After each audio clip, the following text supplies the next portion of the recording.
La catastrophe naturelle pourrait être l'une des pires dans l'histoire du Pacifique.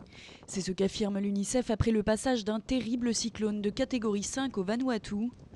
Pam a dévasté l'archipel dans la nuit de vendredi à samedi, avec des vents atteignant 330 km/h. L'étendue des destructions et le nombre de victimes est impossible à évaluer pour le moment, mais le bilan risque d'être très lourd. Les ONG craignent des dizaines de morts et d'énormes dégâts matériels. Selon des informations non confirmées de l'ONU, 44 personnes ont péri dans une seule des provinces du Vanuatu.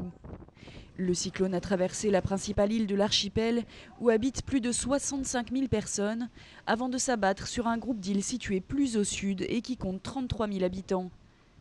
Avant l'arrivée de Pam, 4 provinces de ce pays pauvre de 260 000 habitants avaient été placées en alerte rouge, mais le cyclone a changé de direction à la dernière minute, passant bien plus près de la capitale que ce qui était prévu.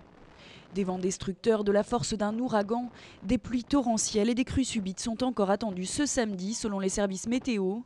Pour le moment, les communications sont interrompues dans la plus grande partie du pays et l'aéroport de Port Vila est toujours fermé. Les agences humanitaires espèrent pouvoir livrer par avion des aides d'urgence dès dimanche. En Nouvelle-Calédonie, par contre, le puissant cyclone n'a pas engendré de dégâts majeurs. Le premier bilan est plutôt rassurant, selon la sécurité civile de l'archipel.